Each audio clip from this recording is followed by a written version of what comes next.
صلوا على النبي اللهم صل على محمد الله نحن نرزقكم إلى إننا من رزقاتشو إلى وفي السماء رزقكم وما توعدون إلى رزقاتشو بسماء نو يمينورو إلى إن الله هو الرزاق ذو القوة المتين إلنا الله نوسو رازقو بلو الله سلسو بهاري بدن بارغوس يرزقاتشن ጉዳይ ምንም አይነት ሐሳብ እንዳይኖርብን ጭንቀት እንዳይኖርብን አርጎ በተለያዩ የቁርአን አንቀጾች ላይ አሁን የተከስኳቸውም ያልተከስኳቸውም ላይ አላህ ይናገራል። ታዲያኛ ፎከስ ማድረግ ያለብን ትኩረት ማድረግ ያለብን ምን ላይ ነው? አኺራው ላይ ነው። የሪዝቁን ጉዳይ ለአላህ እንተዋዋለን። እሱ ነው የሚረዝቀን።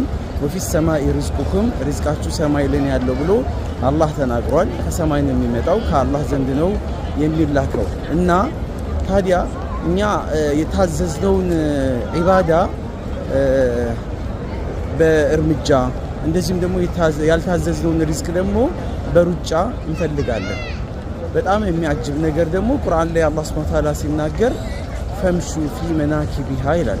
ሪዝቅን በመፈለግ ጉዳይ ላይ ተራመዱ ነው የሚለው አላህ Subhanahu Wa Ta'ala በምድር ጀርባ ላይ ተራመዱ። እንደዚህም ደግሞ ወብተጉ ሚን ፈድሊላህ ብሎ አላህ ሪዝቃችንን አሁንም ሲናገር መፈለግ ፍላጎት ብቻ የተወሰነ እንቅስቃሴ ፈይዛ ቁዲየት ሰላቱ ፈንተሽሩ አለ። እዛ ጋር ፈምሹ አለ፣ እዚህ ጋር ደግሞ ፈንተሽሩ መበታተን ዞር ዞር ማለት ነው። ይሄ ዱንያዊ ጉዳይና የሪዝቃችንን ጉዳይም በተመለከተ ነው። የአኺራውን ጉዳይ ደግሞ በተመለከተ ፈስዐው ኢላ ዚክሪላህ አለ፣ ሩጡ ነው የሚለው ተቻኮሉ አለ።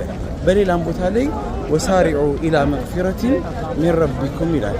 ወደ ጌታችሁ እዝነትና እንደዚሁም መሐርታ ተቻኮሉ ብሎ አላህ ይናገራል። እንደገና በሌላም ቦታ ላይ ሳቢቁ ቢልኸይራት በመልካም ነገር ላይ ተቻኮሉ ወይም ደግሞ ተሽቀዳደሙ ብለው የአላህ መልእክተኛም ተናግረዋልና ወሳቢቁ ኢላ መግፊረቲን ሚን ረቢኩም ሙሳበቃ ማድረግ እንዳለብን መሽቀዳደም መሯሯጥ እንዳለብን መፍጠን እንዳለብን መበርታት እንዳለብን የሚነግረው የአኺራን ጉዳይ ነው። እኛ ዛሬ የምንፎካከረው በዱንያ ጉዳይ ነው። እገሌ መኪና ገዝቷል ለምን አልገዛም? እገሌ ዱባይ ታይላንድ ይመላለሳል እኔ ለምን አልመላለስም?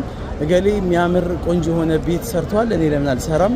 እገሌ ከበርቴ ሆኗል ፋብሪካ ካምፓኒ ያለው እኔ ለምን የለኝም ነው እንጂ ፎከሳችን እገሌ ኢማኑ በርትቷል ቁርአን በደንብ ነው የሚቀራው ይዘክራል ጠንካራ ነው በተቋው በአላህን በመፍራት ከአላህ ጋር ያለው ኮሙኒኬት ጥሩ ነው እኔ ለምን አልሆንም ብለን ስንቀና አንታይምና